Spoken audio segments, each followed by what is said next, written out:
This conference will now be recorded.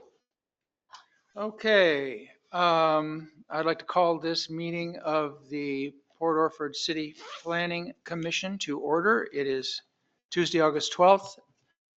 It's 5:33. I'm going to call the roll. Commissioner Lawton. Here. Commissioner Gomes. Here. Commissioner Chouini. Here. Commissioner Boydston. Present. Commissioner Thielen is present also. So we have a full complement. I don't think I have any comments at this point. We do have minutes for the March 11th meeting. Let's just take a moment and read through them and see whether they're in order or whether we need to offer suggestions.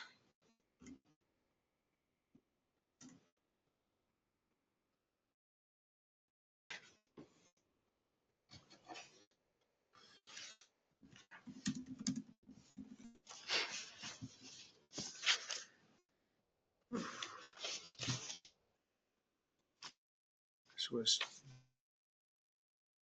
March. Why do we have March? Yeah, these don't look like for last meeting. They aren't. They're from the March meeting, basically because I got behind on the minutes. So these are the oldest ones that have not yet been approved. If the commission prefers, I can prioritize the more recent ones as opposed to the oldest ones. Just let me know. Hopefully we won't get behind again, but it was a crazy couple of months there for a little bit, and we're just now starting to get caught up and back to normal functionality. No doubt, and thank you for not just going completely crazy with the conditions that we had there for a little bit. Completely being the key word in the not going completely crazy. And I did my best. Okay. And I appreciate, the commission being patient on the minutes. I say just move forward with however you feel is the most important, is the best for you. All right.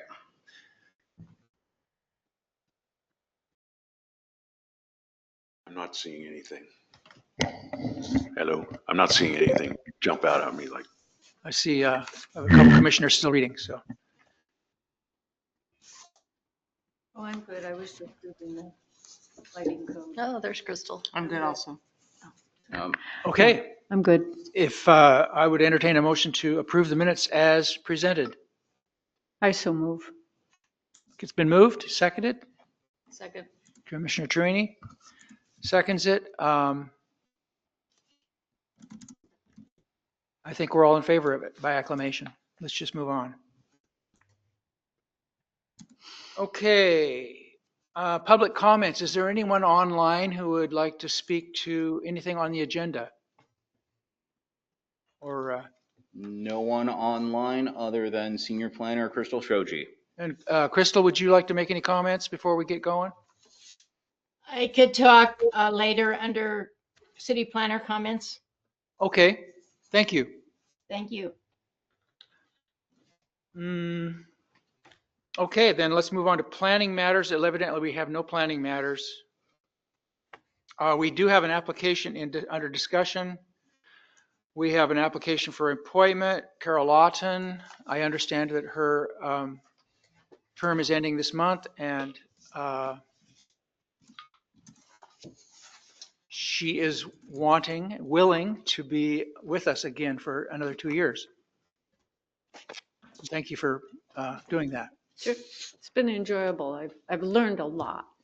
And Good, it's been enjoyable I have too. working with everybody. Good.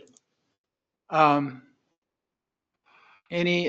do we have a motion to approve this application?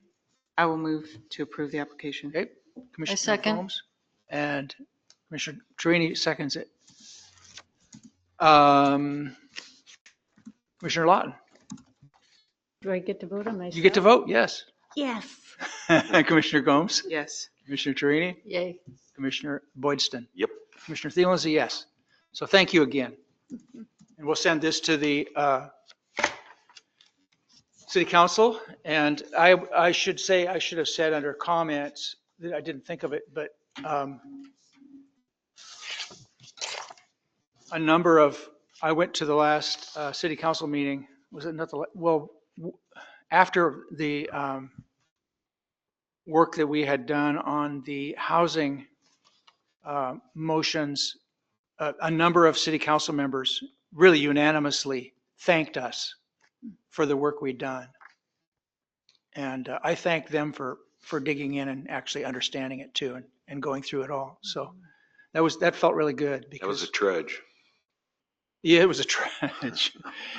And I don't think that Minutia. the planning commission has always enjoyed such regard from the city council. So that was really great. And I want to keep us on really good terms too, and do the best we can for them. Okay, so we got that. So the dark sky ordinance enforcement and improvement. I hope everybody got a chance to take a look at it. I didn't. I read through it again and made some notes. So I want to just say a couple things before we get started. So I'd kind of like to just run through the code here in person. And it appears to me that this is probably not the most important enforcement or piece of our building of our codes that we could be dealing with, but this is a typical form that ordinances take. So I think by reviewing this one and maybe making some headway on this, we'll have a leg up on some of the stuff that's going to come up, because I think we're going to be looking at other ordinances with an eye to enforcement. It just seems to be the general tone around town, and informally with the council. And so I think it'll be good for us to go through this. So I'll just kind of lead us through some of this, if it's okay with you guys, and you can just let me know if you want me to stop. So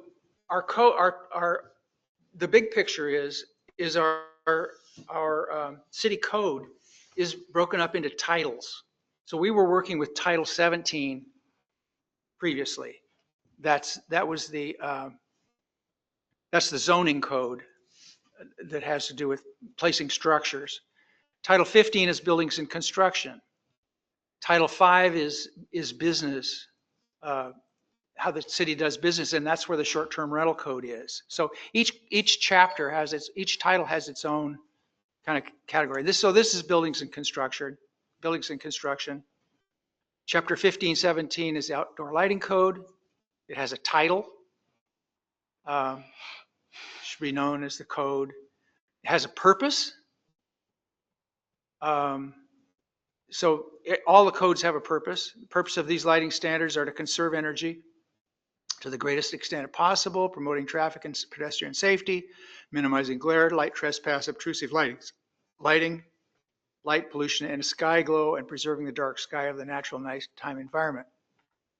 And it's the intent of the code to control the obtrusive aspects of excessive and careless lighting, et cetera, et cetera. It's a general purpose. So we'll see this in all the codes. They will address why they're in existence. And then we get definitions are always the next thing. This is true with the state codes and our codes. If you spend much time with codes, this is just kind of how they roll. And they will often also say the very first thing it says: in the case where a definition of a term is found to be in conflict with a definition or term in any other city ordinance or regulation, the more restrictive definition shall apply. Then it runs through the definitions: bulb, canopy, covered structure open to the elements with at least one side open for pedestrian or vehicular access. Be like a carport or something was open to public. City development project. So you'll see that They're development project for the purpose of chapter 1517 means any residential, commercial, industrial, or mixed-use land use plan which is submitted to the jurisdiction for approval or for permit. So anything that comes through the city planning has to conform to this code, like all the other codes. Yes. So if it doesn't, there are things that don't necessarily come through the city, correct? Yeah, like if I want to just put up a light, I don't have to go to the city. But if I want to put up a carport or a house or change something structurally, So if what you do does not fall under these definitions or come through the city, if it doesn't come through the city, do these codes apply? absolutely. Okay. They apply to everything in the city. But this is just stating that it's like you have to have a low flush toilet. Well, there's probably a lot of houses in town that don't have low flush toilets. But if you sell a house, you have to state, I believe on the real estate thing, that you have low flush toilets. So, or if you're going to build a house, you have to have a low flush toilet. Or an addition. Or an addition. Mm-hmm. Anytime the city or the county's involved, everything's got to be brought up to code in the part you're working on. So that's why so they're just naming that as a development project. Direct illumination means illumination resulting from light emitted directly from a lamp or fixture, not light diffused through a translucent materials or reflected from other surfaces such as the ground or building faces. So this is diffused here. This is diffused lighting because in our ceiling where we're sitting, because the bulbs are behind that diffuser, those diffuser panels. An eave is the area of a roof that overhangs the walls. Excessive lighting means lighting that exceeds the amount that is needed to perform a visual task at night or required for public safety. And that is, for me, I have a question mark there because that's kind of a bit of hand waving. Mhm. So I just put a question mark there. So that's something I'm going to want to come back to because these codes want to be really very specific. Fixture means the complete lighting assembly that houses the lamp or lamps together with everything required to control and distribute the light output. So a light fixture. The term fixture and luminaire may be used interchangeably in the code. Foot candle is the imperial unit of measurement used to quantify the amount of light falling on a surface. This is the classic, this was the first term for light that was invented as far as I know. Foot candle. How much light falls on a square foot of something from 1 foot away. And they can measure that with a light meter. So that's 1 foot candle. Flood or spotlight. Oh, it said C also lux, and we'll look at that later. Flood or spotlight, any fixture that incorporates a reflector, it concentrates the light. Full cutoff, that's a really important one. Full cutoff means zero radiation of light above the horizontal plane or a light fixture designed, constructed, or installed so that the lighting elements, the lights and bulbs, are not exposed to normal view by motorists or pedestrians or from adjacent or nearby properties. So do we get that? So the light is, if a light fixture, and oftentimes you'll see light fixtures that are cones, especially outside, you'll see they're called RLMs. They come down in a cone and the bulb will be inside. So you can't see the light from the side. That's a full cutoff.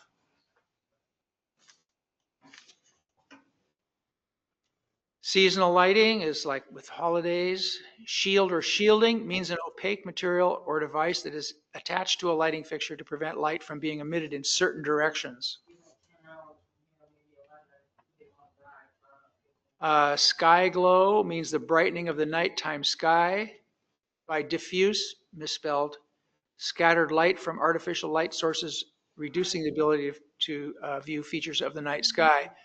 And if you look at pictures from the space station at cities, you can see that the sky is bright over cities. Or if you go into, we have somebody online? No, it sounds like some background noise from Crystal. Oh, yeah, okay. Crystal, if it's not too much trouble, do you think you could yourself, unless you have specifically something to comment? She may not be able to hear you. Sorry about that. Crystal, we're getting some background noise. If it's not too much trouble, do you think you could mute yourself unless you have something to say so we can't hear some of your office chatter? Thank you very much, Crystal. We appreciate that. And actually, I got that wrong. Sky glow is not what you see from the space station. Sky glow is what you see when you go to Portland and you look up and you can't see anything. Because the air molecules are lit up with light or dust particles or whatever's in the air. Street lighting means permanent outdoor lighting that's owned and maintained by a municipality or a private enterprise to illuminate streets and highways and incidentally light sidewalks and sometimes adjacent private property. Temporary lighting is lighting for just limited like civic events or construction projects. Unshielded means lighting fixtures capable of emitting light in any direction. So if you just hung a bulb hanging down, that would be unshielded. It would just be, light would go everywhere. Uplighted means a lighting fixture usually installed on the ground or permanently mounted to an architectural element, tree or sign, anything that has the light from the fixture directed in a contained pattern above the horizontal plane to illuminate an adjacent or nearby building, element, shrub, or tree, or landscape. That's uplighting, so the light's pointed up. Did I skip over the whole page? I didn't get to Lux. Because I'm missing some of the. Yes, you did. I think you jumped to Down there. page 3. I skipped over it. Luminaire, Lux, I mixed, yes, I see. Yeah. So Lux means the international unit used to measure the amount of light striking a surface. So that's international. If this unit is used, please divide by 10.76. So it's the power of 10 greater than foot candles. Greg, I think you missed a Or- whole bunch of stuff. I'm sorry? I think you missed a whole bunch of stuff. Well, you started at cut off and then and fully shield and then glare, and then you went to page 3. How far did I get to fully shielded? Glare. Yeah. Why did I do that? See, I told you I was down. Mm. Okay, glare means stray unshielded light in the field of view that is brighter than the level to which the eyes are adapted and may result in A, nuisance or annoyance such as light shining in a window, discomfort causing squinting of the eyes, disabling vision by reducing the ability of eyes to see into shadows, reduced visual acuity. Again, that's a hard one. Well, those are like those Costco lights. They come on and it's boom. It's just like headlamps directed out in front of it's Okay. temporary. They're motion Yeah, sensors. well, and I think they're saying, so when this was originally adopted, the CCEC, our lighting utility, installed some lights, and then we went and looked at them to see if they had glare. And the first set that they did, they didn't install them properly and didn't have the transformers hooked properly, and they were really bright, and it was raining, and it was just the glare was just amazingly bad. So glare exists. How you define it is tricky, I think. So terms like that you have to be really careful with. Installed means to set up or put in place. Kelvin, this is an important one. You didn't by chance print those things out, did you? No, okay. I sent you an email asking you to print out some charts that I sent. Oh, I That's okay. apologize. So Kelvin means the color temperature scale used to describe the visual characteristics of various light sources. It is measured in degrees Kelvin and typically ranges from 2000 Kelvin to 5000 Kelvin. So 2700 Kelvin is what a light bulb is. The ordinary light bulb that we think of as an incandescent Old bulb. incandescent bulb. It's about 20, they say they're between 27 and 3000. So when we put the lights in at the co-op, we bought lights that were 27, some of them are 2700 and some are 3000. The cheaper lights are 5000. So the higher the number, the more blue the light is. And brighter, it seems like. And they seem brighter. So when the city of Portland, for example, went to LEDs, they put in really bright, real high blue ones, and it was to save energy. They save energy, but you can't see as well because of glare, and it wrecks your eyes. Lamp, see bulb. Light pollution means any deleterious effect of artificial light, including but not limited to glare, light trespass, sky glow, excessive or unnecessary lighting, or any other artificial light that might be disruptive to the natural environment. And that's another one that's hard to define, but or maybe harder to enforce, to find out what limits are of things like that.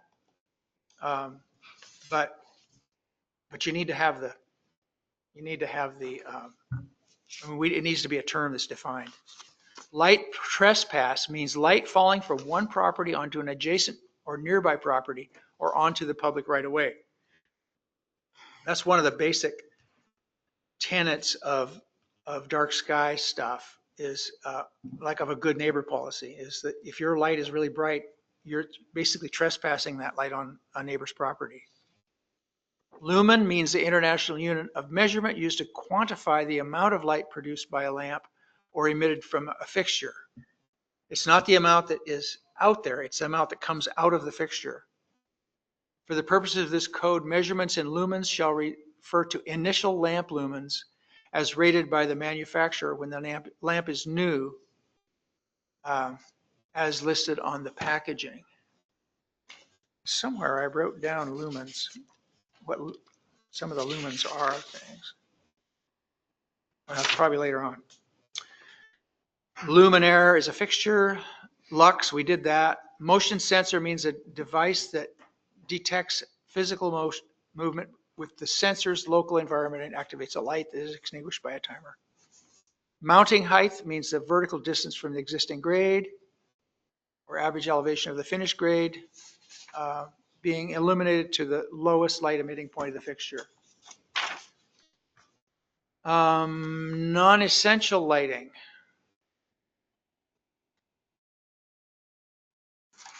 I find this one interesting. Non-essential lighting means lighting which is unnecessary for pedestrian passage or other visual tasks and is therefore not generally useful. Decorative, architectural, landscape lighting. This includes lighting intended for a specific task or purpose when that task or purpose is not being actively performed, such as parking lot illumination. Opaque means any material that prevents light from passing through. Outdoor lighting means temporary or permanent lighting equipment installed outside the building envelope, whether attached to poles, building structures, the earth, or any other location. For the purpose and intent of the code, fixtures that are installed indoors are intended to light something outdoors are considered outdoor lighting. Replacement means the installation of a new lighting fixture or luminaire in place of a pre-existing fixture. Replacement does not mean changing light bulbs or lamps with the same or lower output. All replacements must comply or continue to comply with this chapter. Seasonal lighting, we did that. Shield or shielding, sky glow, street lighting, temporary lighting, unshielded, uplighted. So that's all the definitions. And then we have the authority. The city of Orford and such designees as shall be appointed by the city council shall have the authority to required new lighting and existing lighting meet the provisions of the code. So that would include Joseph. when he goes through the planning clearance forms. I have a question on this one. Yes. The authority and the applicability don't seem to match. So the authority is to require that existing lighting meets the provision of this code. Applicability only applies to basically new or altering existing lighting. So, yes, so are you suggesting that that what is not covered is the authority to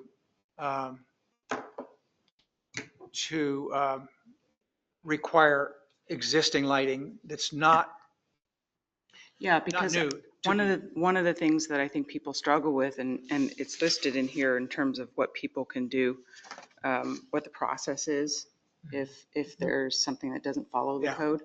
So, So people who have houses that were built 30, 40, 50, 60 years ago, per this applicability wouldn't apply. Yet they may have like really bright lights that are old and, you know, not, and are, you know, visually going into other people's properties.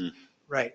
And they don't have the ability then, the neighbors, to address it. So I think if we gave them the ability to address it by requiring all, it doesn't mean that, you know, we're going to send police around to every, Right. you know, every house to make sure they comply. But if there is a complaint, there then would be a process to. So that's interesting. So the authority, the authority should be enlarged. This should be enlarged is what you're suggesting. And it does address that very thing you're saying later in the code. But this is a good place to get the ball rolling, probably. If you want it to be correct under applicability, it should be stated that it applies to existing lighting also. That would be B1.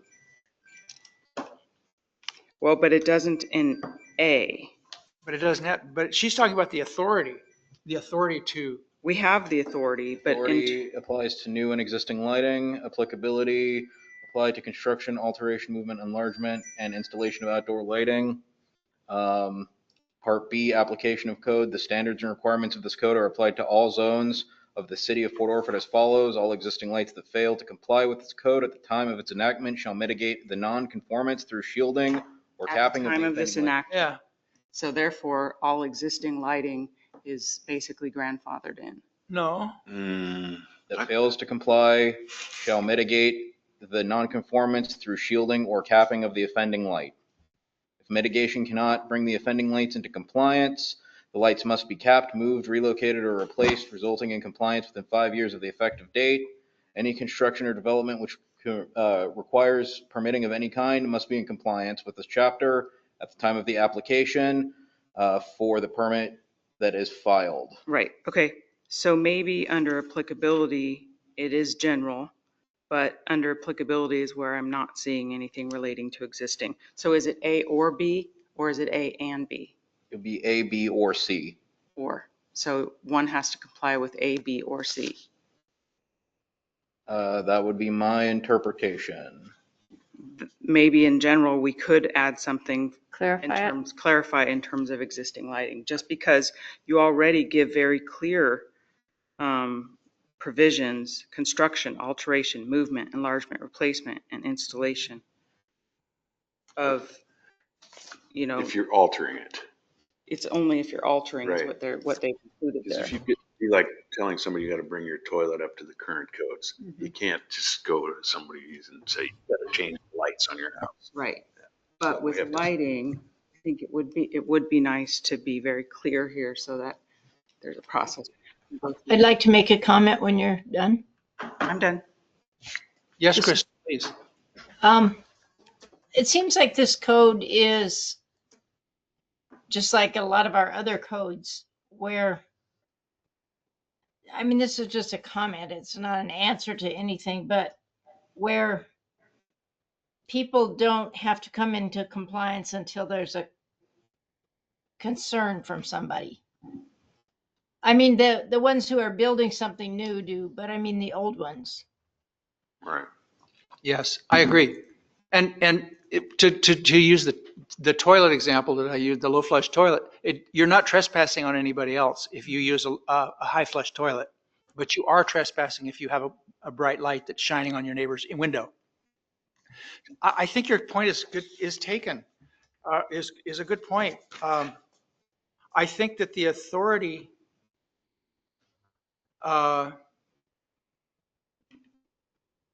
it says, okay, so It's it in the says the city of authority. Portland, the city of Port Orford and such designates as shall be appointed by the city council shall have the authority to require new lighting and existing lighting. So it actually does cover that. I know, that's what I'm saying though, but under applicability in the Okay. general description of what we're talking about, Okay. it doesn't mention existing lighting, Okay. even though we have the authority So over let's that. make a note of that. Okay. And that's one of the things that we will. Well, doesn't number two, on B respond to that? It does, but again, in general, you're talking about in general, and you've given very specific instances of where this applies. And I'm just saying for more clarity, why not add existing into that general description? Because if I'm somebody who's looking at this, I don't know if it A, B, and C is, if it's A, B, and C, or A, B, or C, or where. So it just would be more clear. That's it. We can go on. Yeah, it's conflicting. Yeah. Would you add it to B2? I would add it to A, general. Thank you. I had a question Yeah. about A as well. I think adding it to A general is a good idea. Let's see, A general and application of code. Application of code, general provisions, the provisions. Yes, the provisions, because it says the provisions of this code apply to You're making construction, changes. alteration, movement, enlargement, replacement, installation, and existing outdoor lighting? No. Installation, oh, yeah. And you would, if you added and existing lighting, that's what you're going, that's what you're headed, where you're headed, right? Whether it says Correct. that or not. Yes. So I'd like to just make a note of that and, Yes. and so, plus existing. And see how the professionals can tell us perhaps. I mean, we're not going to get very far tonight, but, Yeah. and we will want to, okay. So, did you have I Commissioner Lawton? did, you I have a did. comment? When you're talking about the authority, you're talking about the city of Port Orford. What specifically does that mean? The city council, the planning commission? Port Orford is not an authority. It says, and such designates as shall be appointed by the city council. That would Which is us. be the city manager or someone who works for the city or contracted with the city. The city and such designees as shall be appointed by the city council. I'm just saying, I understand the designees appointed by the city council, but it doesn't really start out by saying, again, city of Port Orford is very general. City council, would it be the city council who has the authority, or would it be, City council has all authority. okay, so. In other places in the code designates the planning commission to, and even in the planning commission's rules, I think it says that the city council can assign things to them or something like that. So I'm just saying, instead of the city of Port Orford, I would say the Port Orford City Council and such designees. So it's the council that's the authority. Okay, so It's more specific is what I'm trying to. yeah, and maybe it should say that the Port Orford city manager or the, And such. No, it would be the council. It Because the city manager is a designee of the council. Yes. So it would be the council and then any of its designees is what I'm thinking. Because the city of Port Orford is not an authority. The council Myself. is an don't authority. think it would need to be corrected. According to our charter, the city shall have the power which constitutes statutes and common law of the United States, and the state expressly or implied grant or allow municipalities as fully through this chapter specifically enumerated in each of those. And except where this chapter provides otherwise, all powers of the city be vested in the council. So basically, within our code, where it says the city of Port Orford has the power to do X, Y, Z, according to our charter, what that really means is that the city council has the power to do X, Y, Z on behalf of the city. It's another term for city council. I don't think this isn't going to get us in any trouble or anything. That's what it sounds like. It sounds like, It was just, again, it was like Clarity. the clarity issue yeah. to ensure that people who don't read through the entire code and figure this out would know right off the bat that it's the city council that's really, but I understand if it's in the rest of the code, that can be pointed out. Yeah, I think it's defined all along like that. So, Yeah. I mean, there will be times where you will name somebody, but I think it's understood that the city of Port Orford is the authority.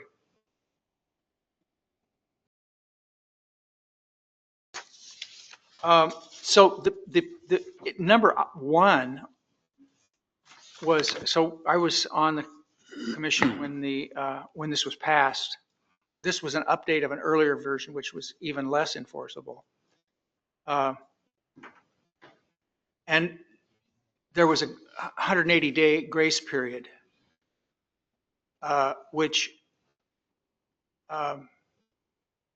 so number one, all existing lighting that fails to comply with this code at the time of enactment, that was 4 years ago, shall mitigate nonconformance through shielding or capping of the offending light within 180 days of the effective date of that chapter. That's history. So that could be taken out, I would think. But maybe it leaves, or maybe it stays.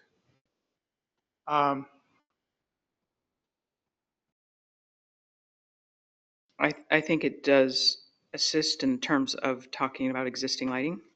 And the question would be, does it, leaving it in there apply to if there are any changes in the future, would be the same? That's a good question. I would think that legally it would be if there was something that was less restrictive, it wouldn't apply. But if it was more restrictive, it might apply. I don't know. But I think the real weak thing that has been in there was that the city council wanted, in number 3, any construction or development which requires permitting of any kind must be in compliance with this chapter at the time of the application the permit is filed. The city of Port Orford will, oh, excuse me, it's number 2. If mitigation cannot bring the offending lights into complete compliance with this chapter, the lights must be capped, moved, relocated, or replaced, resulting in compliance within 5 years of the effective date of this chapter. So I don't think the teeth of this thing come into play for another year, August of 2026. But you go back to A, and it says, the provisions of this code apply to the construction, alteration, movement, and enlargement, replacement, and installation of outdoor lighting. So it's when you're making changes, then you, Yes. from that, it looks like when you're making changes, then you need to comply. Yeah, You can't go back and, but an existing one. Yeah. And for that reason, I think it needs to stay in there because you always want the ability to be able to have somebody fix something if it needs to be fixed. right. Yes. I don't think it hurts it being in there. Doesn't seem unclear. No, but it's the reason that it is not being enforced, I think. But I want to find that out. So there was a lawsuit. There was a complaint against a business here in town that has and still has bright lights, and they basically said, we're not going to do anything. And the city was not able to prevail in court. I don't know why, but I'd like to find out why. But the word is out that it's not enforceable. So that's why we're here. I'm going to try to track down. I'd like to find the court records and I would like to know what why. all happened. Yeah, What was the business? probably Chevron. I have not seen it on paper. I have not seen documentation, so I shouldn't probably say. You better check it out first. It would be nice to know. Yeah. Back on one, the concern was on some of the wording in there that made it historical. Is there, like, at the time of its enactment code, and then within 180 days of this chapter, can that be deleted now, parts of that? Like delete at the time of enactment and delete within 180 days. Yeah. I wonder though, that just to keep it intact, that it's pretty clear that that 180 days is over. So it might just be good to leave it, because just to show that there was a grace period, just to show there was a grace period, and that it wasn't just this hard thing that came down just to make people unhappy. Maybe we can modify it to say something like it has been passed, that we're past the 180-day period, like in a parentheses or something at this point. Really, at least my perspective on this would be, because the 180 days has passed, in parentheses, we should have what the final date was. So 180 days after the Yeah. ordinance went into effect. Oh, yes, that So should. that way, then it has like the actual final end date. That's a good idea. Can I speak? I don't know if you can see my hand. I'm Crystal. Did you put her on? Yep. So, if we start taking stuff like that out, we don't have any guidelines possibly for the future when there's something that needs to be mitigated. Well, it says enactment. I understand that, but. I think what Joseph I think said that's why makes we're sense. not, the current consensus isn't taking it out. It's just adding a parenthesis with the end date after the end of the statement. And then we could do something similar with B2, where we have what the end date of that 5 years is. Well, Well, I don't know if you ever have an end date when you're looking at nonconformance. Because there's continually stuff going up that's going to be nonconforming. right. I think just the date that the ordinance was enacted is because in number 2, it says it has to be done within 5 years. It has to be fixed within 5 years of the date of the enactment. And nobody knows when the date. I looked it up, and it looks like it's August 26th, but I'm not sure because the minutes are missing from the website. But that should be a record of that. So I suggest we put the adoption date. Well, there's going to be additions and things like that over the years too. Yes. Yeah. Originally, the original adoption date. So on the brochure, it says 2021 Port Orford Dark Sky Ordinance governs. Right. Was it 2021? 2021. Mhm. It was, I believe it was August. Something? That's with all these. I think it was passed in July, and it would have been 30 days. It would have taken effect 30 days after. It was on the city council agenda in July. I have found that, but I haven't found anything after that. So you're saying that none of these guys can be brought into compliance until August of 2026? Right, because they had a 5-year grace period. That's 5 years. Right. Yeah. So I think putting a date there it would be smart. But we're just I want to just breeze through it. And we can be thinking about this stuff and coming up with some wording too on our own. I'm sorry, where did the 5 years come from? B2. B2. Okay, thank you. I was looking at the 180 days. Yeah, that's the one. I see it. Yep, thank you. Okay, then 3 was, we talked about other laws where any provision is more restrictive than it applies. General requirements, 1517-060. And this doesn't make sense because I think it should say, I think we should say residential, non-residential. I think the category should be residential, non-residential, and public lighting standards maybe.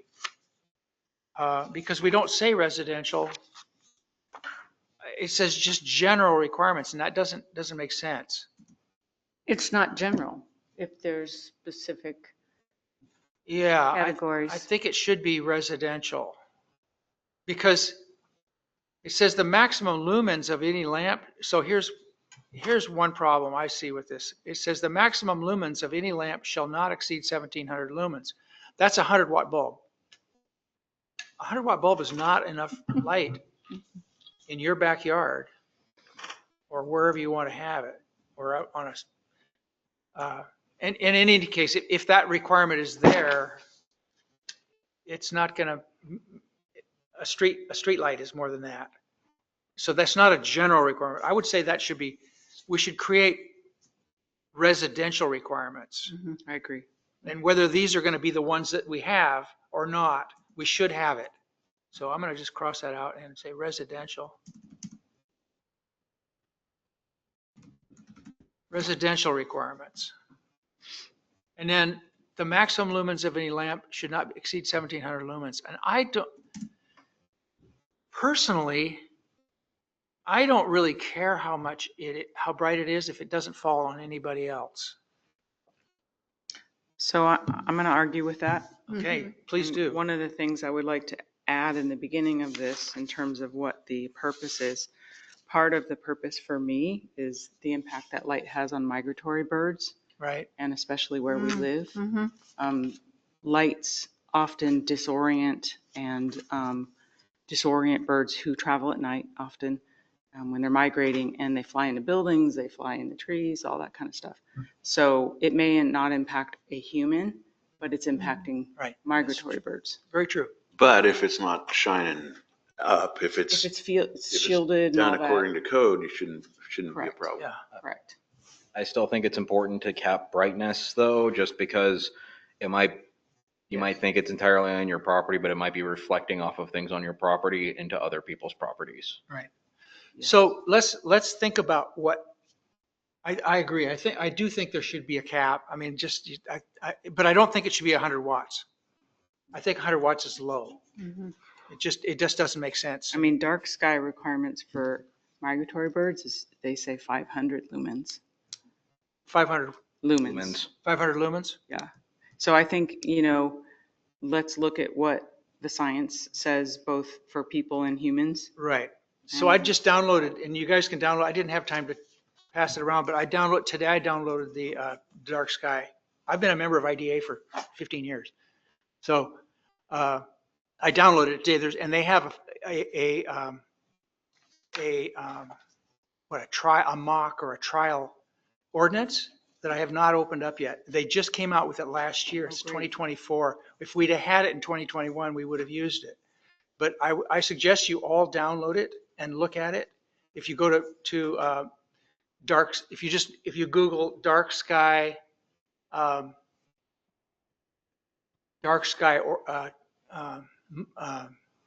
model ordinance, and it's from the IDA. It's not, they don't call it the IDA anymore. I think they just call it dark sky. But that's the organization, and they have it. You can download it. Do they provide examples of types of lights and whatnot that are in compliance? They do other places on their website. Yes, they do. That's where I got, so for the brochure, that's where I got some of the stuff on that brochure. So let's look at that and let's fix the maximum lumen. Let's relook at that. And the color temperature of all lamps shall not exceed 2700 K. I think that's good. I also think that 3000 would be okay, because that's what an incandescent lamp is. And a lot in ordering the lights for the co-op, 2700 K lights are not common, but 3000 are common, and there's not that much difference. There is a little difference. Get an LED light bulb. It's a lot. You can get the 2700. Just a standard. Yeah. Looks like the old incandescent, but it's LED. Right. Pretty common, 2700 K. Okay. Well, it certainly rules out other stuff. But if you're talking like a recessed light, like a can light, I'm talking about any light, any lights. I mean, you can get those in 2700K. So how about yard lights and that stuff? Are they available in 2700K? They must be. Oh, yeah, I think so. I mean, the dark sky initiative calls for like 21 to 2200. So I don't know if even that's where that's available, Right, and we have to live with our town, what's available. with Yeah. what's available, and so let's just do some research into that. So let's look at that one. We'll look at those two. Look. Lighting fixtures shall be fully shielded or full cutoff fixtures, and I don't think you'll find an argument on that. Well, what about people that don't comply with that? You can't walk around town telling everybody that they can't do that. I mean, I have neighbors that don't do that and it shines into my yard, but I'm not gonna walk over there and tell them. But you Right. can, But and this there's kinda a light- process here that says what you do if I it's. know, but I have to bothering live you. with my neighbors. Well, I mean, they're saying there's a process and try to do it one-on-one. I mean, they encourage us to do that. These are very angry Yeah. people. If that doesn't I'm work, then Gonna go there's over there. a city council process. Well, so what I'm guessing, Tough trying to be the enforcer. Yeah, I mean, It's hard. I think yeah. what I'm guessing is that individuals will be working with their neighbors as much as they can, and the city will be taking on the worst cases so that the word gets out that it is enforceable. So That has to happen. I got a question when it comes down to when you file for your permit. Electrical permit does not go through the city. So when it goes to the county, is there a flag on the permit that says Port Orford? When we built our house, the electrician knew that Port Orford had a dark sky ordinance, but only because he knew it. But I wonder if when that permit goes down to the county to get approved, or the state inspector, whoever, is there something right there that they can read and gets it highlighted? So when they get their permit back, it says Port Orford has a dark sky ordinance, C code such and such. Not that I'm aware of, but I can, as I'm going through and revising our planning paperwork this year, I can get something in there, drawing attention to the dark sky ordinance and, really making sure people understand that they have to limit their outdoor light use. Right, but the electrical permits are taken out separately I don't even think you see anything about the electrical. That goes to the county and then they have Depends on the permitting. So. It does. It comes out of the state. yeah. When I did mine, and they don't, yeah. So unless something's flagged for Port Orford when the permit is issued, that the electrician then knows that he can't just put a yard light out there that's shining out into the yard. He knows it's got to be recessed or Yeah. I shielded. wonder, well, and and part of it is whether it's aimed up or whether it's aimed down. Mm-hmm. But a lot of times people like to put two lights on the side of their garage and they're just boom, straight up lights. And if the homeowner says, I'm picking out these two lights that I got at Home Depot, put them here. And if the electrician he doesn't understand that we have a dark sky ordinance, then who has to deal with that? Yeah, and the electricians aren't there at night either. So they Right. may not even know the wattage of what's there. I think it goes back to the enforcement, like if your neighbor is doing, puts up a new light and it's shining in your window, it's upon you, unfortunately, to talk to them, and if that doesn't resolve, then you go through this other process. I think that's the crux of what the issue is, which is we have all these things, this is why, this is how, this is what you should do, or you're required to do, but the actual enforcement of it is the hardest part. Well, the electrical inspector, when he comes and does a final, he looks at all those lights and he checks polarity and all that stuff. And if the inspector knew that Port Orford has this, I don't know if they come out of the state or county or where the electrical inspectors come It's the from. state. Yeah. Would you be willing to contact the state Sure. and bring that to their attention and just see what, give us some information on Yeah. whether it is, and You know the number to call? I can look on my permit, on my old permit. Look, you can look on your old permit. will. I'll do that. That'd be really great. Because they're building a couple of houses across the street from us, and I don't know, I know he's got some lights in the soffits, Soffits. but I don't know what's gonna happen when it's all said and done, if they're gonna have a couple Yeah. out front. You got a garage facing you, or? No, but it was, it's an area that was nice and dark until they started building Yeah, houses. right. So I don't want to have those, No, no, my neighbor just put in one of those Costco ones you're talking about. yeah. Two sides of the house. You drive by, boom, it comes on, turn on the side, boom, it comes on. Yeah.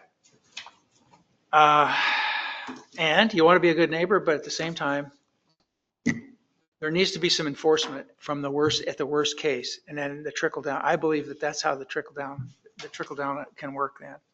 Yeah, but I mean, if I have to go talk to these neighbors, it's not even worth my time, and I'd be putting myself in jeopardy. So would there be could I directly just come to the city Yeah. and say that I mean, there's no requirement of me trying to work it out with the neighbor ahead of time. No, it says here that it's encouraged. Yeah, that's what I thought. It says it's encouraged, but in this case, it would not be something. So you could lodge a complaint at City Hall. Right, but I wouldn't have to talk to the neighbor. You could give them one of the brochures or talk to them, give them one of the brochures. But if someone's not comfortable talking to their neighbor, they're not required to. No, They can go to City Hall and That is lodge correct. a complaint. and that wouldn't be, unique in Counselor Truini's experience. There are a couple people in town that the neighbors don't feel comfortable talking to them. Yeah. So anonymous complaints are something that the city will take. Uh-oh. I have You have to go? training, yeah.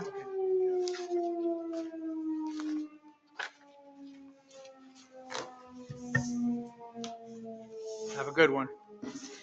Yeah, I hope so. Thanks.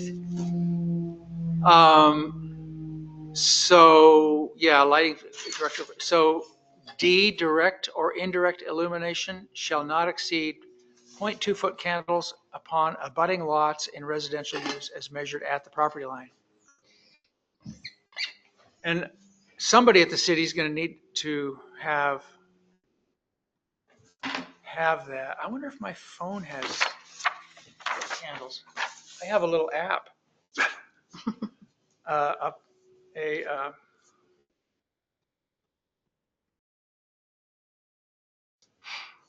It's called Physics Toolbox.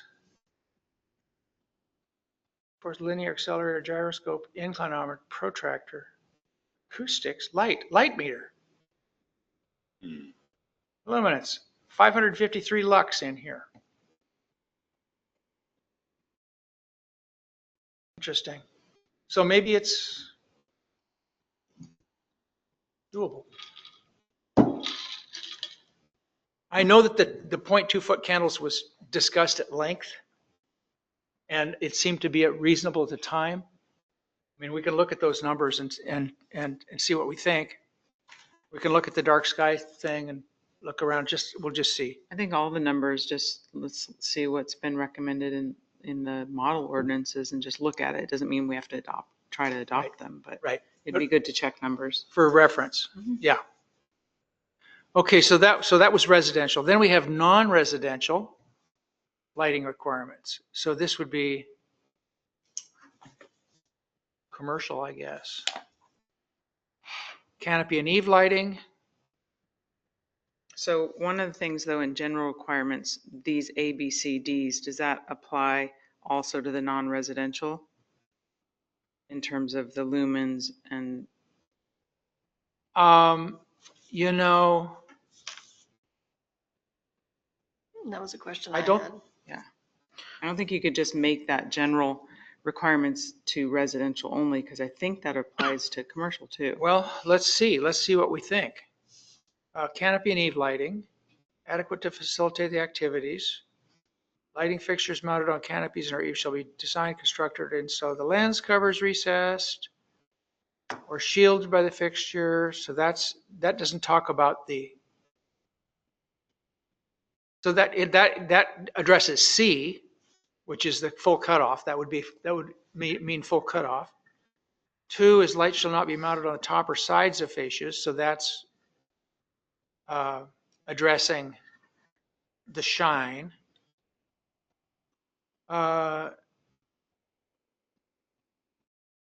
Exterior display and sales areas. Lighting levels on exterior display and or sales shall be adequate to facilitate activities. Site plan shall designate area to be considered display areas and areas to be used as parking. These designations must be approved by the city. Each area shall be considered separately. Lighting fixtures shall be full cutoff. Fixtures shall be mounted more than 20 feet above grade. Should not create glare. It hasn't talked about the color, temperature, or the brightness at this point. I don't see it specifically in 1517-070. And the next chapter, 1517-080, has its own requirements. Oh, it does. Okay. So I question whether the requirements for residential are going to be enough for non-residential. Probably not. But you have parking. People want to feel safe when they get out of their car. Yeah. So we're talking commercial. We're talking gas station now, which Or the new Walmart that's coming to town. that. Okay, so there's street, highway, public, and then we are on commercial here. This is commercial. Yep. So it should have its own standard for, and I wonder if Dark Sky has it. I'll bet they do. I think they do. So let's check. Let's look into what brightness and color.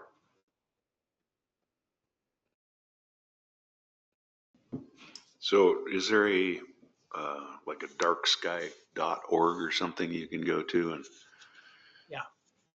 I think it's dark. It could be Dark Sky. Darksky.org. I think that's what it's called now. It's the old IDA. Darksky.org, yeah. Yeah, you'll get it there. Ooh. So brightness and color need to be addressed in that section. Because everything else is, and maybe D also, direct or indirect illumination shall not exceed 0.2 foot candles on abutting lots in residential. Oh, that's just residential. Okay, so that is residential. Abutting lots in residential. But in a commercial property, next to a residential property, it would need to be addressed.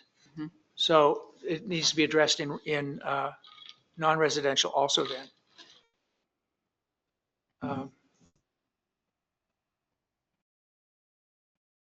Crystal has her hand raised. Oh, Crystal, yes, please. You're muted, Crystal.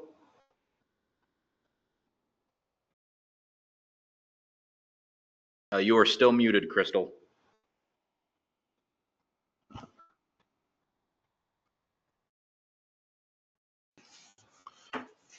We can't hear you, Crystal. I just sent her an unmute request. Oh, okay, can you hear me now? There you go. Yes, I can. Okay. So, 1517-070 talks about non-residential lighting requirements, but then you come to public lighting standards, and I think those two things intersect. It may be different than what the code does, because anybody who invites the public to their place of business is a business and is also public. Right? I don't know what this means by public lighting standards, which is separate than non-residential. So it's maybe what I'm saying is it would be nice to maybe define what we're really talking about. Right. Yeah, because under public, it says the following additional standards shall apply to all public and semi-public, whatever that is. But in the public, it talks about trails and parks and things like that. Maybe public means non-commercial, city. Seems like that should be included in the definitions. But I'm not sure that they're. I'm not sure that the lighting standards should be any different.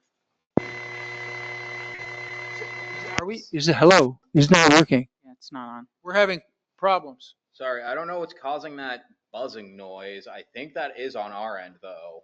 Is it with the fire department interference? Is it my phone?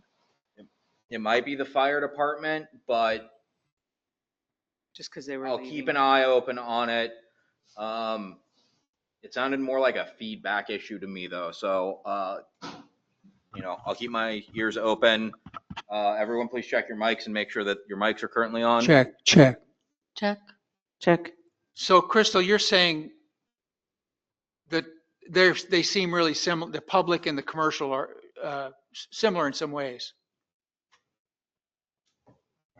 If I were enforcing this, I wouldn't know, how to enforce between the two. Because we're not going by zoning or business type or anything like that. We're just saying some people might be public and some people might be non-residential, but some of them may be the same thing. Right.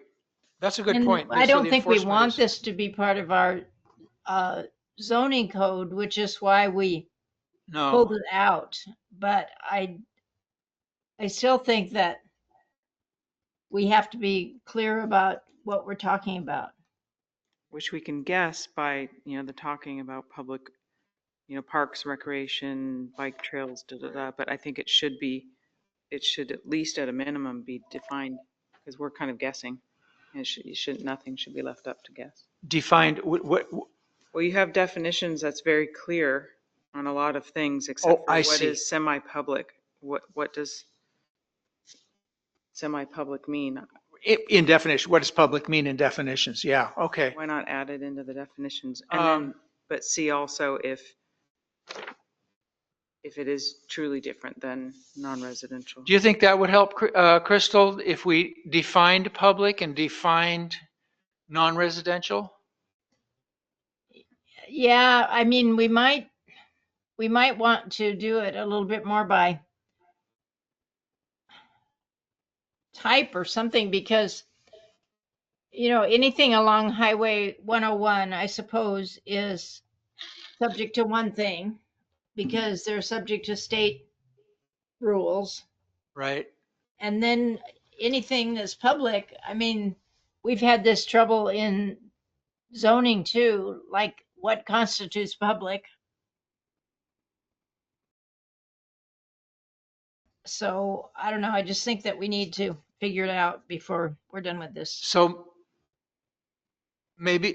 if we were able to just say residential and non-residential and possibly, what's the other one? Streets? Well, yeah, I mean, you could say public use. It means, like in some of the stuff we've said, includes something that's for community use, and Parks and open space. it's sponsored by the city or a nonprofit or something like that. But I don't know how that would fit in here. Okay. So, yeah. And I think it seems like street and highway is its own category. Yeah. So Yeah, so it's the part that's not residential, but not a street or State, highway. state land, state or, Well, even a street lamp it's,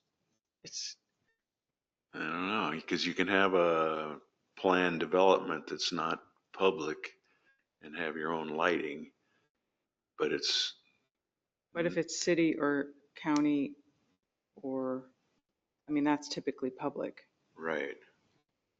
Park, government owned, or government managed. so commercial versus public.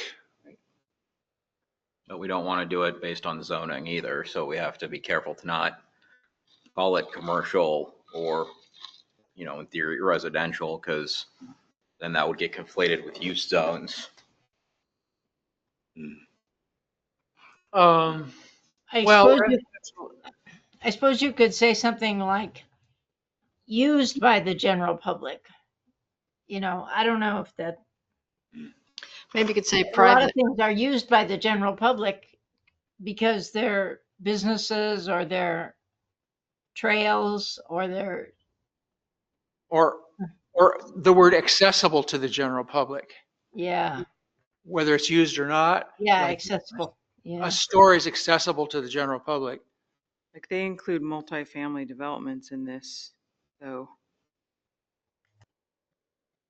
Um, Pedestrian walkways in non-residential zones and multifamily developments. So what they're trying to do is, if there's multifamily developments, making sure that the lighting that may be on public walkways doesn't impede on multifamily developments. well, a multifamily is residential. But it's in this public section. Right, and that's why 1517-060 D, direct or indirect illumination shall not exceed 0.2 foot candles upon abutting lots in residential use as measured at the property line. So whether it was, it could be in 10 MU where there's commercial right next to residential, and your commercial business can't put 0.2 foot candles on residential property. Nor can your government managed trails, walkways, etc. I think that's what this public is trying to do. Yeah, and Not so much about the multifamily development as much as it is the public lands abutting it, perhaps. it says light trespass. Okay, so light trespass, and I think they're going back to the general requirements again. I think they're calling that general requirements. So. Yeah. A little convoluted. Yeah. Go ahead. I still think renaming these or recategorizing them to make them more clear would be a good idea. But we might also want to add another provision in applicability where if a property or subject property if a property could be subject to more than one provision of this code, the more restrictive provision would apply. So that way where we're looking at places like it's a non-residential, but it's next to a residential, the more restricted portion of the code applies. And then we also have something at least very clear that we can go off of that helps de-muddy the waters. Apologies. Wording is a little difficult today. That's an interesting idea. I So, saw something in here. A good example of that is the ODOT. yeah. Oh, God, that light they've got? Yeah, and that sheds on 3 or 4 other blocks, of residential. Well, yeah, just driving down the street, you can hardly see at night. But what would they argue? We have to have that for security. They can shield that light, and so it shines on their property. It's not shining right in your eyes directly. It's It unshielded. is. Mhm. I've heard a lot of people unhappy with those lights. So what, just to capture what you said, Joseph. So if how did you say that? In a mixed use? If a subject or if a property is subject to more than one provision of this chapter, the most restrictive provisions apply. I think there's something there under 15.17.050, other laws, Other laws, yeah, but that one. it says other provisions of federal, state, and other city statutes, but it doesn't necessarily say contained within here. So we could probably modify C to work for what I'm saying rather than add an entirely. I just want to get what you said. So if a property is subject to more than one, Provision of this code.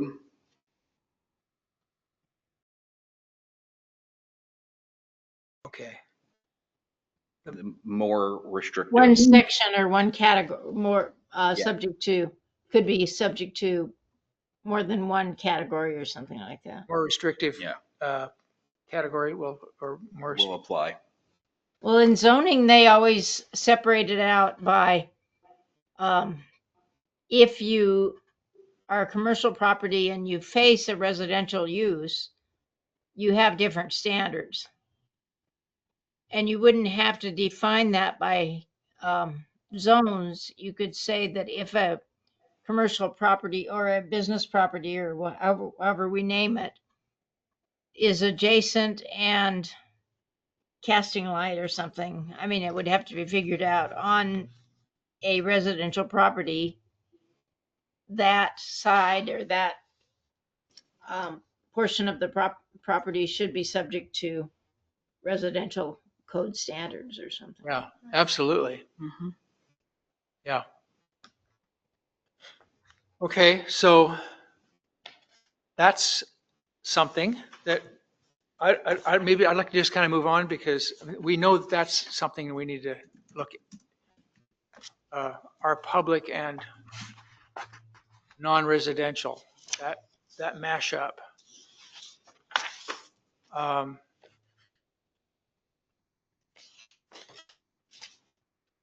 So then so the public specifically, 1517-080, full cutoff. I don't know what semi-public is above that, but so they've got illumination of lighting of parks or open space. 0.3-foot candles. What's a semi-public use? Yeah, that's, Is it commercial? I don't know what semi-public is.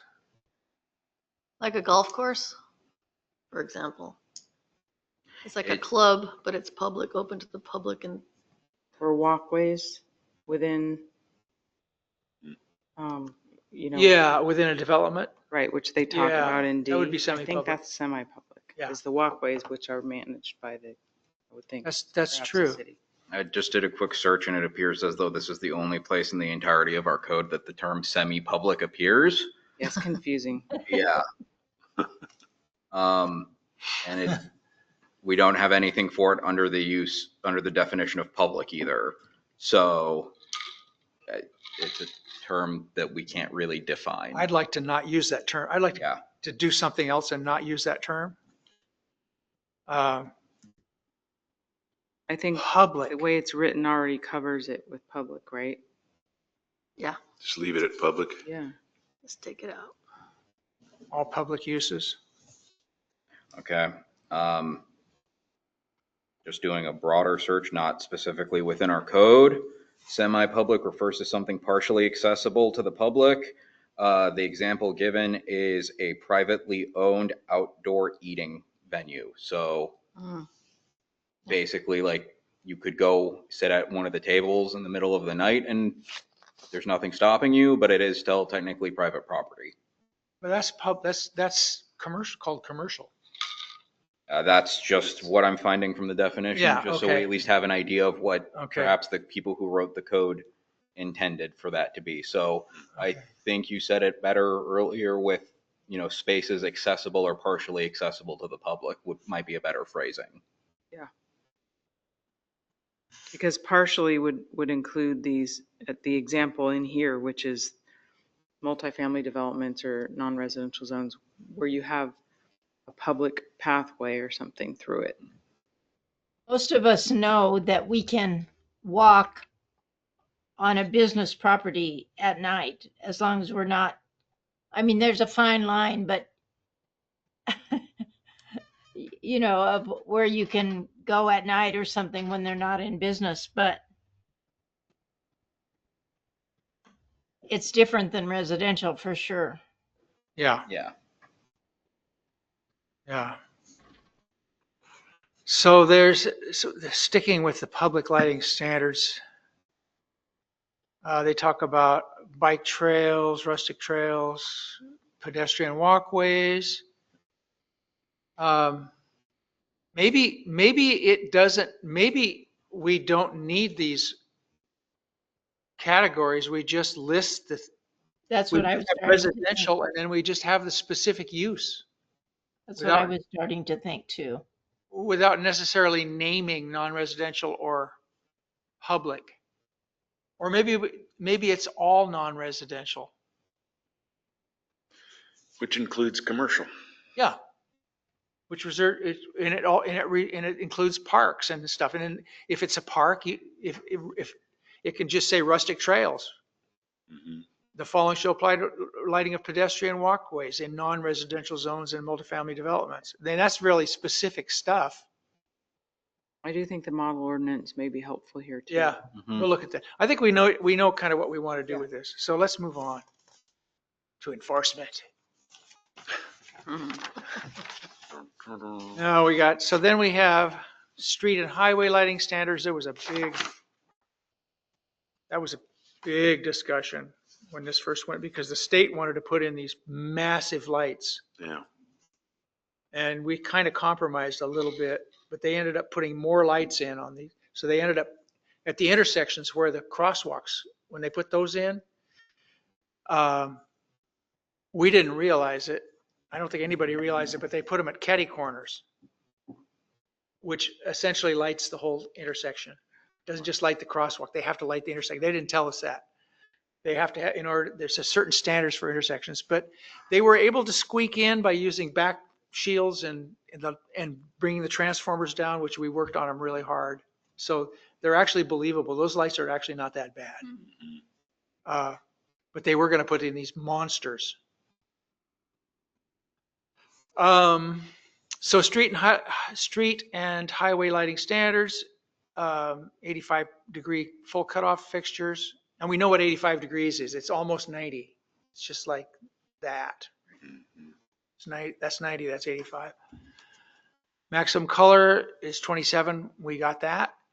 Luminaires shall be mounted at 30 feet or less. That was a huge argument. We got that finally. All street and highway lights shall meet the following standards, and the foot candles, and they were able to meet these standards too. Just. Then, okay, prohibitions. Any light source that does not meet the standards and requirements of this chapter is prohibited. In addition to a non-conforming lighting, the following lighting is specifically prohibited. Laser light sources, searchlights and strobe lights, blinking and flashing lights. Okay, so we actually have some grandfathered blinking and flashing lights. We got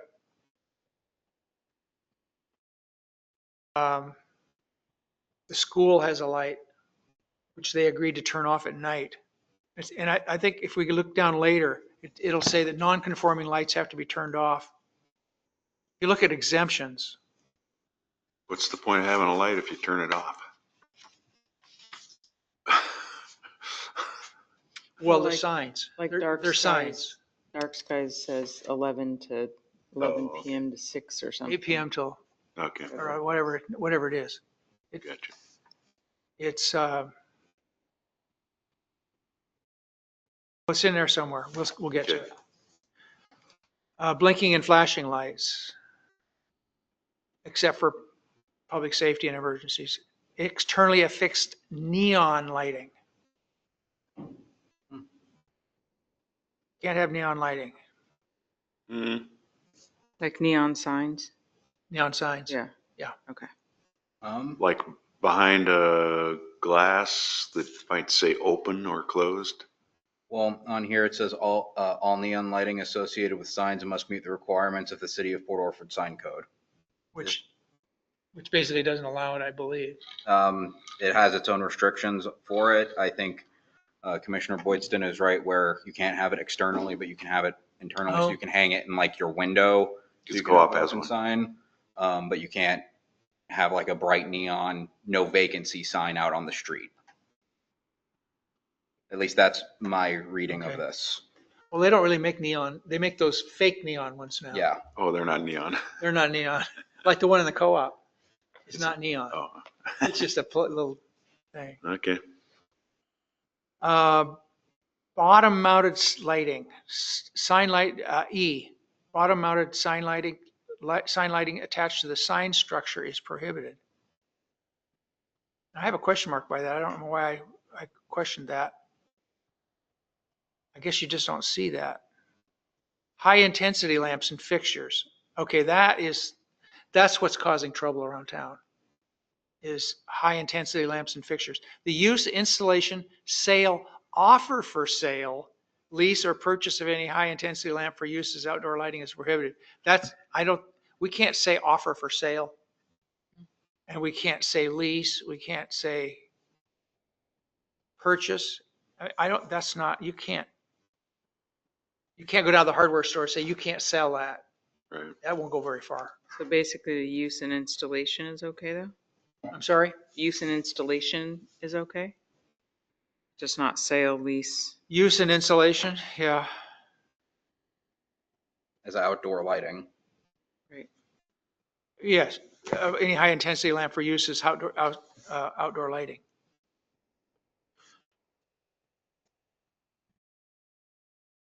Except for those motion detector lights.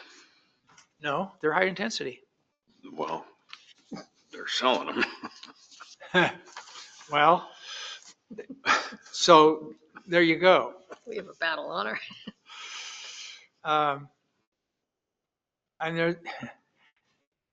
And there's a number of those around town, as we know. And I don't think the city's going to go after everybody that's got one of those. But maybe over a period of time, if they would at least put a shield on it, that's a start. Mhm. There's just no excuse for shining a bright light on somebody's property or up in the air. No. Those are the two things. If we could just stop those two things, and it's not kind of a no-brainer. People want to have rights. They don't want to have their rights infringed. They want to I want to have a gun. I could have to have a gun. Well, it's the same thing for not having light on your property. I don't want to have light on my property. I want to go out and look at the stars. I don't get blinded every time I look over there. Okay, anyway, I'll get off my high horse here. So that needs to be changed. G, lighting within the public right-of-way or easement when the purpose of the fixture is to illuminate areas outside the right-of-way or easement. And that's also named somewhere else. Mhm. So you can't put a light on a pole to go to your house. Exemptions. The following are not regulated by this chapter. 1517-110. Can I ask a question real quick? Yeah. So, what was G again? Can't put it on a pole? What does that mean? Lighting within the public right-of-way or easement when the purpose of the fixture is to illuminate areas outside of the public right-of-way or easement. So basically, you can't put something in the right-of-way to illuminate your own property. If something's going in the right-of-way, its purpose needs to be illuminating the right-of-way. So we can't allow people to, if someone put in a right-of-way permit because they wanted to put lighting in the right-of-way, it would be no, and then this is what we would refer them to. So that's like just out in you think you own the property, but it's actually the city's easement. Mhm. And you want to put a pole out there and have it light your house. type thing. But it would be commercial and non-commercial, right? It'd be residential, anybody. Doesn't matter. Mhm. Yeah, okay. The right-of-way, the street right-of-way. Except at Halloween. Except Halloween. Yeah, that's an exemption. Oh, actually, that is a good point for the next chapter, though. Yep. C should probably be expanded to include October, or we should take out the months and just say, any nationally recognized holiday. Halloween's not really nationally. Holiday lighting. Oh, Yeah, Just say holiday lighting. Officially. It's no, not official. Well, it's probably bigger than any other holiday. November. Nobody put lights in. Well, some people do. November? December. and Christmas January. lights, I know people that put their Christmas lights up right after Halloween. So do you think we should get rid of this months or should we add October? I'd add October. I'd add October. October, If you November, go December, into- January? If you talk about holidays, then you Mhm. could be other. alternatively, we could say holiday lighting, where the lights are not, Does not, aren't up for a period to exceed 3 months. So if it doesn't matter what holiday they're putting them up for, if they're up for an extended period of time, that's when the issue comes up, because really Oh. that's what we're trying to prevent. okay, so holiday lighting, I like that. provided such, for a maximum of 3 months, provided such lighting does not. Yeah, create glare or adjacent. I like that. Mhm. Yeah. Holiday lighting, holiday lighting Not to exceed 3 months. may remain in place for not more than 3 months. Yeah, something like that. I just like that more because people will celebrate a huge amount of different kinds of holidays. And Mhm. really what we're just trying to prevent is people having the same outdoor unnecessary lighting up year round. I like that. Something like that. I Yeah, mean, we'll get back to that, but yeah. yeah, just, we don't need to have the exact wording worked out now. No. Just- We know that that's something that we might want to look at. Okay, lighting that is only used for emergency, obviously. Low voltage landscape lighting not exceeding 200 lumens per fixture aimed so glare is not visible. Lighting specified or identified in a temporary use permit. Okay, and that would be go through the city. Yep. Lighting required by federal, state laws or regulations. Hmm. Okay, acceptance. This seems really awkward. The Mhm. applicant shall, by signing the permit application, agree to comply with the provisions of this chapter, a copy of which shall be provided with the application packet. I That's don't for know, new. I not guess it's all right. existing. How do you do that? Shall, by signing the permit application. I mean, why not? It's for new, Do for that. new, It's for not part of the changes, right? permitting process. Yeah, Yeah. that's the only thing I Oh. can think of. So actually, so if you sign it and you go and you put up the Yeah. other light, You're agreeing. you're breaking your, Mhm. you've already, It's actually a good one, I think. so that is good, okay. So it's good, it's nice and awkward. So which permits, It looks like Crystal had her hand raised for a second. Crystal, do you have something to add to that item, or did I misspeak? No? Okay, sorry about that. Thanks for tracking. All right. Okay, so quick question. So when I was applying for all my permits and stuff, there was nothing there that said I shouldn't have these lights. One of the first things I do whenever I get like any kind of planning clearance document is must follow all city ordinances and resolutions and laws. Okay, And that goes on basically, it's just my standard, no matter what it is or where the property is in town, that goes on the conditions of approval. So that way, people know they have to follow our local municipal code, and it's sort of just a blanket catch-all. If there are more specific things that people need to be aware of, obviously I put more specific things in there, but I always make sure to add that first. Well, I think dark sky is a checklist on there too, isn't it? On the planning application? I'd have to double check to say I for think, certain. I think it's on there, but it should be. It should be, and if not, I'm going through and I always try and go through and I didn't, update our planning paperwork when I can. Okay. I still think that we could take a look at this and tweak the wording to make it a little Of more. that sentence? Yeah, Yeah, But- it's awkward. it's nothing that we should look at, I think, tonight. Okay, so it is awkward. You agree. Yeah. All right. Okay, 1517-130, this is the last one. Lighting disputes should be settled between the parties whenever possible.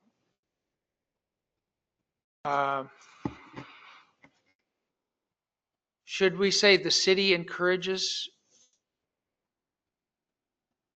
Okay, lighting should be settled between the parties whenever possible. Education and voluntary compliance are encouraged. However, when such disputes cannot be resolved between parties, a citizen may lodge a complaint at City Hall. Any peace officer is defined in the Director of Public Works or any other individual who may be designated by the City Council shall enforce this chapter. It's pretty good.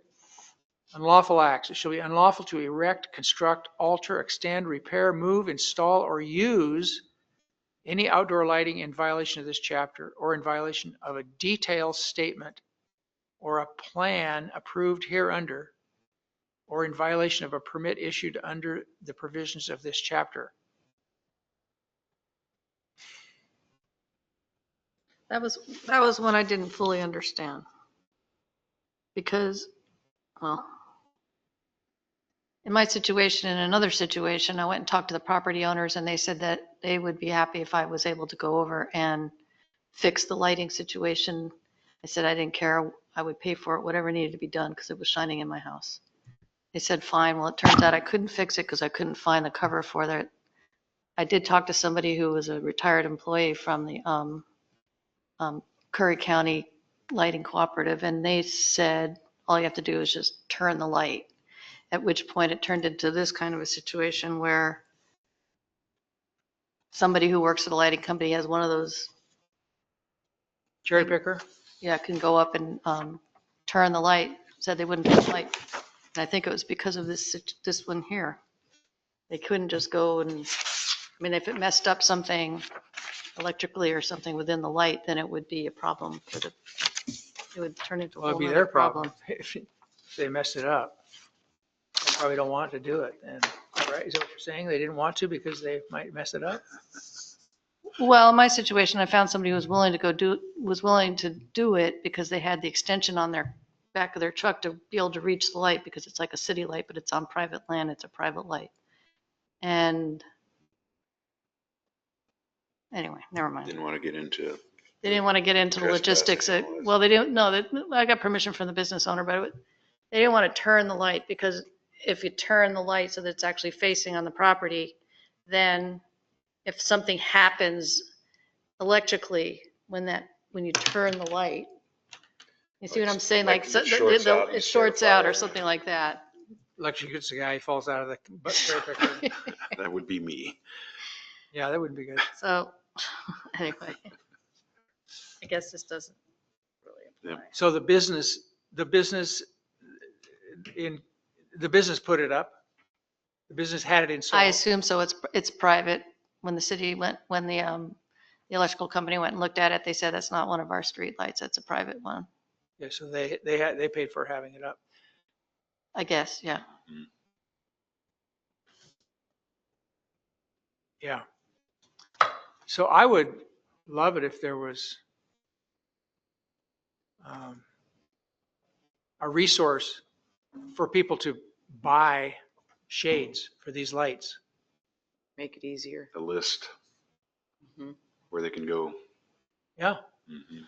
Well, I looked online and tried to find it. I spent like several weeks researching this. I talked to the guys at the electrical company. They have a warehouse full of these light covers.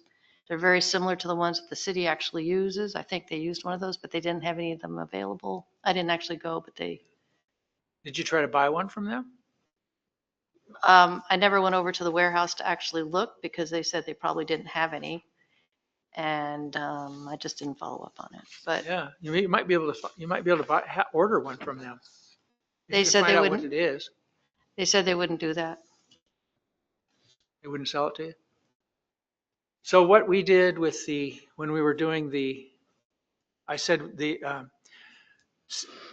Coos Curry was doing these trial lights. They had these lights. I went over with my phone and took pictures of the lights from below and was able to identify what the lights were, the brand. And I looked it up myself and found out what the various wattages were. And I thought they probably had them wired at the wrong wattage, and which they did. And they didn't have the back shields on them, which they said they were going to do. But you can take your phone and do a telephoto right from underneath it, and you probably will be able to identify it.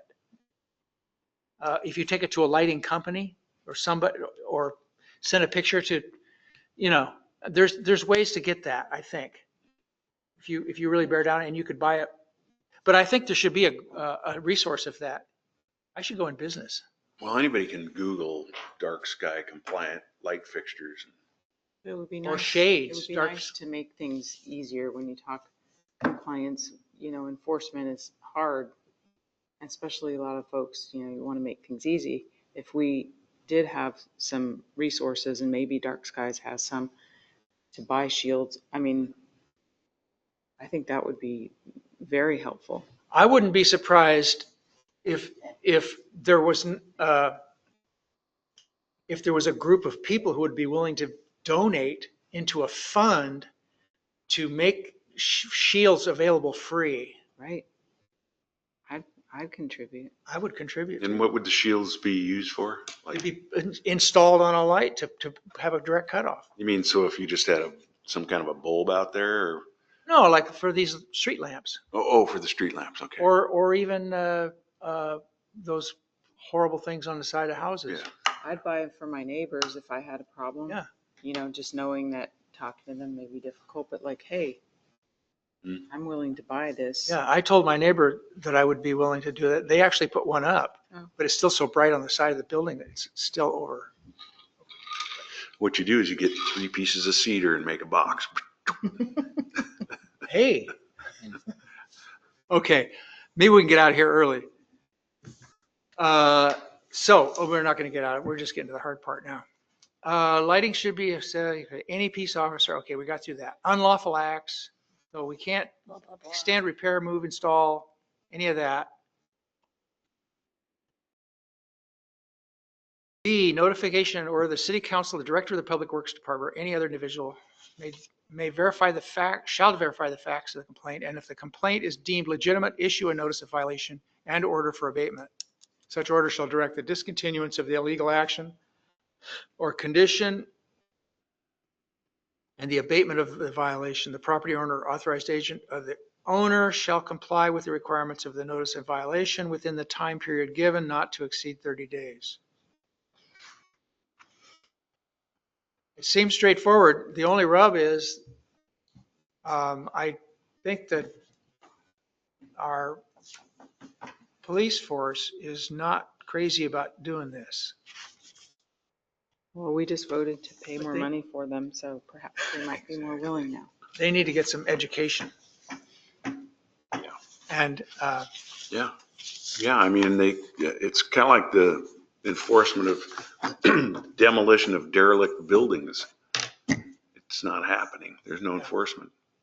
well, and the city manager in Bandon told me that their short-term rental enforcement is not done by a police officer. It doesn't have to be done by a police officer, Mhm. but there's unfortunately nobody else to do it. Yeah, not particularly. Not particularly. A Class C violation, does that have fines associated with it? For the dark sky, yeah, that's the last See? penalty. Any Yeah. violation or any portion of the chapter not abated within a specified time period shall be considered a Class C violation, but that is a fine. That is a fine, okay. And that was changed from whatever category it was in the initial one. The city council said, no, it's got to be a Class C. So, I mean, you can look it up. I think maximum is $300 or I don't know what. Well, the problem is somebody has to identify the violation, Right. and then you have to get somebody to enforce the rule. Yeah. So who's going to identify the violation other than a concerned citizen and then Right. report it to Joseph, and then he has to find somebody to enforce it? So I think there needs to be just, and I'd like to, and I'm actually going to speak with one of the police officers here about another matter with the city. I think there needs to be a few, or even one or two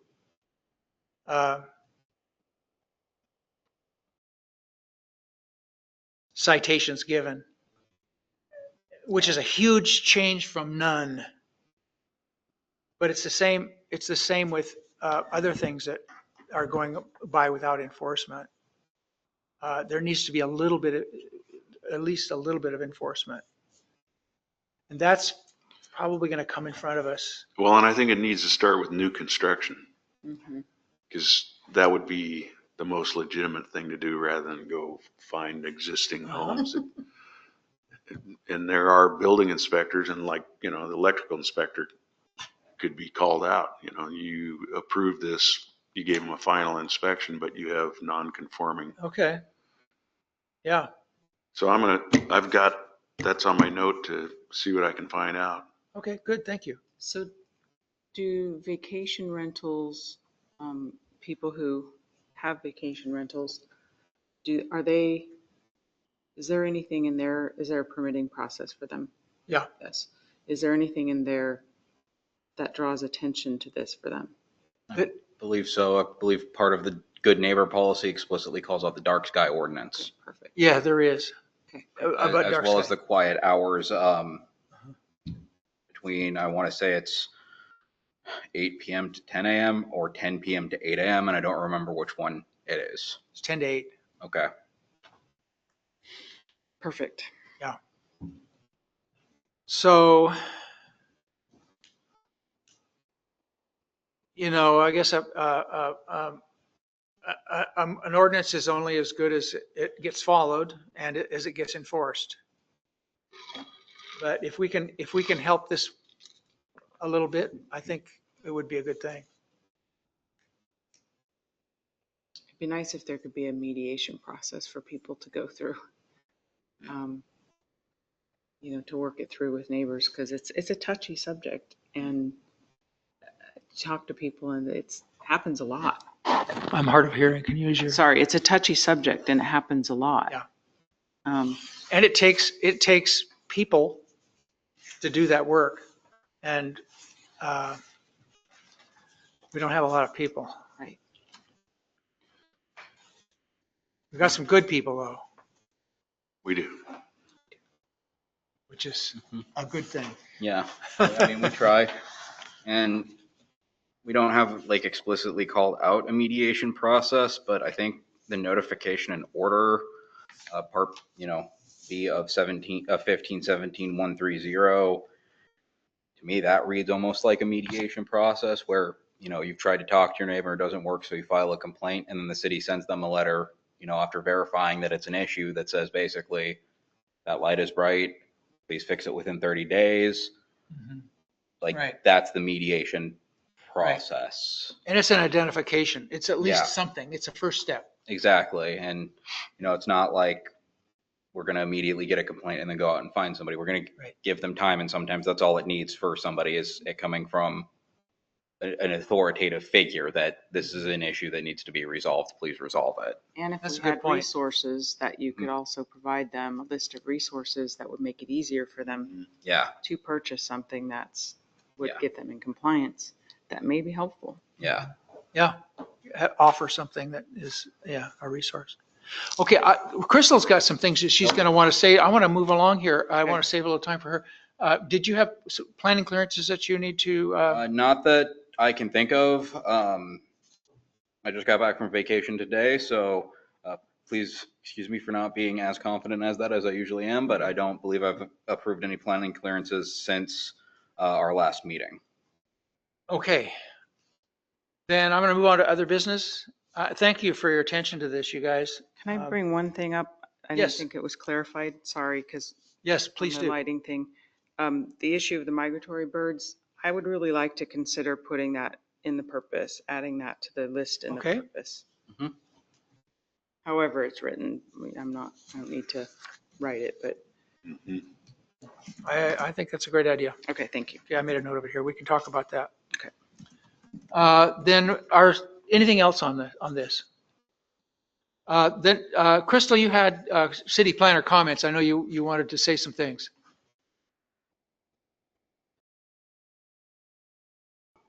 Yeah, it's pretty short. I just wanted to share that I think Joseph has been getting us a grant for $2,000. This is a grant that comes to small cities and has for over 40 years. And sometimes the small cities don't even accept it, and there's hardly any requirements. It's a way for the state to keep in touch with us. Hmm. And they want to do that because we aren't that great at understanding things on our own. We don't have a lot of people around us in rural areas that are doing this, and we are usually short-staffed, and we have a lot of new people. So this is just something that comes to us. The expectation is that we send them, or at least in the past, it's been that we send them, put them on our mailing list so that they kind of know what's going on, and without having to come see us all the time and ask us what's going on. And then I think there's a little bit of reporting each year where we need to say how many applications we've had and things like that. Otherwise, that $2,000 can be used for time that Joseph or I spend at training that is provided by the state. They're doing most of that online now, which I'm sorry about that, because I think the communications were much better when we were in the same room, but I don't think that's very possible now with the cuts that the state has had from the federal government. So I just wanted to share that. And of course, if Joseph has anything to add, that would be great. Not at this time. Other than that grant can be used for a wide variety of things. And in fact, the first thing on the applicable uses of this grant was just paying employee salaries for having a planning department. So Sweet. just having me here doing day-to-day operations is covered by that grant. So as long as, I stay up and report it, then up on the reporting on it, that's a little bit of money the city's getting for planning and development. So Crystal, can I ask, so what are the parameters of the reporting? Well, they send out a form, Yeah. usually at the end of the year, and say what kind of applications have you had this year. And it's not, I mean, it's something you have to do, but I think we should be doing it anyway. The more we keep in touch with the state, the better we understand state planning. I've seen small cities that don't understand really what's going on at all, and I think it's important. This is Great. a statewide program. It's not a national program, but it has ties to national requirements. And, the state has a lot of laws and they expect us to be following them. And while we're not all that diligent on some of them, we really need to be aware of what they are and how they connect, because if we're not, there could be a time when we're, taken to court or something, probably not by the state, but by clients that can kind of fool us and we don't know what we're doing. So I just think it's important. Oh, that's great. That's great. Is that through the DLCD? Yes. Yes, it is. Yeah. Great. I believe it was called the Young Assistant Grant Program is, I believe, the name of that particular grant. Great. I can verify that, and, I'll include you on the future emails concerning that. All right. Thank you. Thank you. Okay. Well, thank you, Crystal, Thank you. and for keeping us fresh. Okay. Let's see. Planning Commissioner comments. Comments? None. Joseph, you got anything? I think we had a great discussion tonight about dark sky ordinance, and you brought up a lot of great points. And I always like to thank the commission for volunteering your time as volunteers to come out and help the city with these issues. Yeah, and I want to thank you all too. It's really great to have people that are on board. A quick question I guess I had was, is there going to be a public hearing for this? I mean, is there going to be some kind of, Oh, it would be down the road, I and mean, it at would some point be, there would be, I don't I know. don't think it would require specifically a public hearing, because that No. means something very specific. but it would have to go before the city council. Yeah. And citizens would be given an opportunity to speak their mind about it. And more likely than not, or the planning commission would also have a time where citizens could come and give input before it even goes to the city council. So Right. there will be ample opportunity for citizens to come and let us know, if they have ideas concerning the dark sky ordinance. And as I said, this may be just the beginning of looking at our codes. We don't have anything, we don't have a specific task given to us yet, but I think it seems to me that this is where we're headed, at least for one of our tasks. Well, and just tidying up these little Yeah. things like this, that city needs to do that. Yeah, at some point, the whole code needs to be gone through. I mean, every few years it needs to be gone through. I thought we just did that. Just memorize it and it's easy. My turn. Okay. Any other comments? So our next meeting is September 9th September 9th, at 3:30 PM. 3:30? Oh, wait, we're switching back to 5:30, aren't we? I think we're still on 5:30. Okay. Is it And correct? I won't be at that meeting. I'm sorry? I won't be at that meeting. You will not be at that meeting. Okay. Correct. Well, we'll miss you. Thank you. And thank you again, Crystal, for your work. Then I am going to call this meeting over. It is 7:28. Thank you. Thank you.